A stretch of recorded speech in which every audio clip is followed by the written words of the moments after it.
Бүгінгі күнде нәрсе турында сұрау тұрады. Сұрауның асылышында 1 ғинвардан 2014 жылдан балалар бақшасында балаларны тұту үшін әти-әнелер күбірәк ақша төләргә тиеш болалар.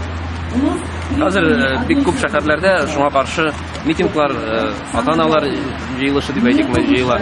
Һәм кешеләр балалар бакчаларында балаларны тоту өчен акчаны күтәрмәскә телиләр. Моның өчен минемчә дәүләтнең акчасы бар. Онытмаска кирәк, соңгы еллар эчендә безнең Россия 3 миллиард долларга якын акчага нефть һәм газ сатты чит илгә.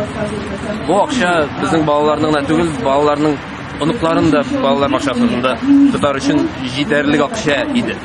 Әмма дә ләкин бу акчалар әллә кая китте. Без аны күрмибез. Юлларыбыз юк. Инфраструктура, җылылык челтәрләре, электр челтәрләре һаман изелеп тора. Кая юкка чыгалар? Без күрәбез, безнең чиновниклар, безнең дәүләт кешеләре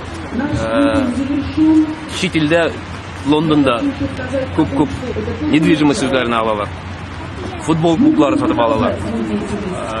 Россия доллар миллиардерлары саны буенча беренче урыннарда тора дөньяда. Менә кая китә ул акчалар? Бу акчалар безнең бит конституциядә язылган. Россия социальное государство. Государство должно обеспечить достойную жизнь своих граждан, да? Ләкин без моны күрмибез. Без ниндидер подачка сорамыбыз хәзер дәүләттән. Без үзебезгә закон буенча, безнең хукук буенча тиешле әйбер сорарга чыктык. Менә бу әйберләр нәрсә турында әйтә? Безнең халык һәм дәүләт икесе ике дөньяда яшәгән төсле. Югыйсә универсиада уздырыла, башка күп акча сарыф ителгән чаралар уздырыла. Шуңа карамастан халыкны хәерчелек укуына этеп китертеп чыгару бара.